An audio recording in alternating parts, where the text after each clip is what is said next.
Well, a nod's as good as a wink.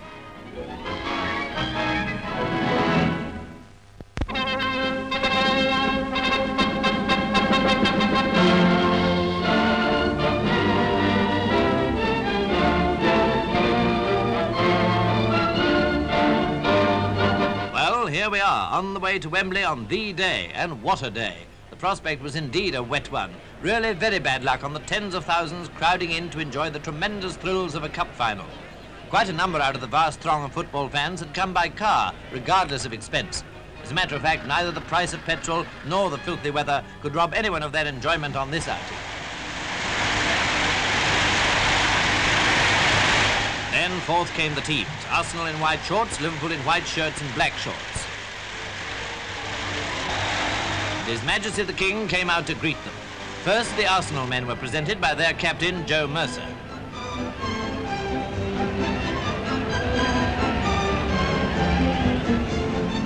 Then Liverpool by their skipper, Phil Taylor.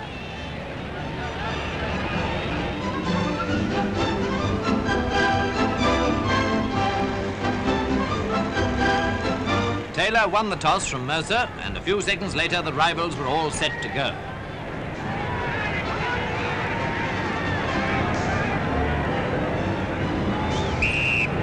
Arsenal kicked off and at once thrust forward towards the enemy's goal.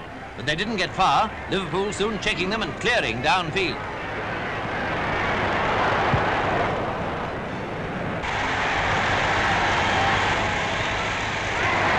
Then it was Liverpool's turn to attack, and Payne was soon prominent with a nice run down the right wing. The Northerners were now going strong, their forwards working away hard with strong support from Taylor, Hughes and Jones. Following a centre from Payne, there was a real touch-and-go affair in the Gunners' goal mouth. With a bit more luck, they'd have scored. Liverpool for the cup, some thought.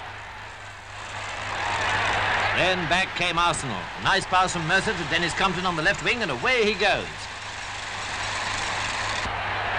Compton to Goring. Goring to Logie. And from Logie out to Cox on the right. A pretty movement and a dangerous one from Liverpool's point of view, but it fizzled out, as you see. Yes, sir, it's thirsty work, this watching. In fact, not much more than a quarter of an hour had passed when Arsenal forced a corner which Dennis Compton took. There's always a good chance from a corner, and soon a pass from Logie gave Lewis the very opportunity he wanted. Arsenal were one up.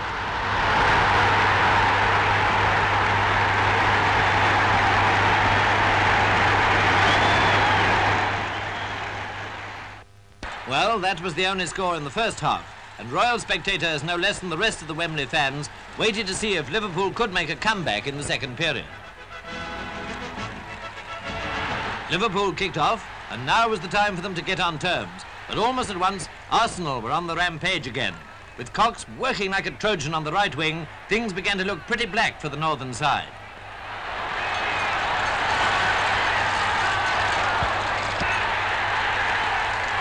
And within about 15 minutes, a centre from Cox was banged home by Lewis. Arsenal 2 up.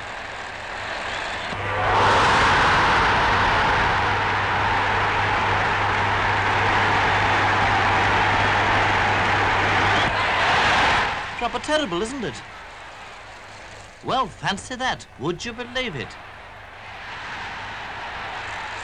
Then, when Liddell went away on a Liverpool offensive, things began to look brighter again. Liverpool manager George Kay seemed to be giving instructions. Manager Tom Whittaker seemed confident and anxious all at the same time. As for members of the crowd, they were in a fearful state of frenzy. In fact, at a moment like this, it takes a copper to keep calm. Liddell takes a corner. Liverpool now going flat out to reduce the Gunners' lead. Here's the camera story of how they fought for a goal, of how near they were to getting one, and of Swindon and the rest of the Arsenal defenders just keeping that ball out of the net. Every second of this hectic action probably seemed as long to the players as it looks in slow motion.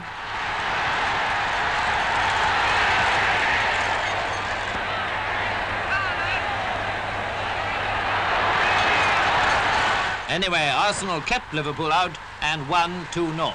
A great moment for their skipper as he went to receive the cup from the King. He gets the trophy, then for his medal. But there's some mistake. The king spots it and puts it right. Mercer was nearly given the wrong one.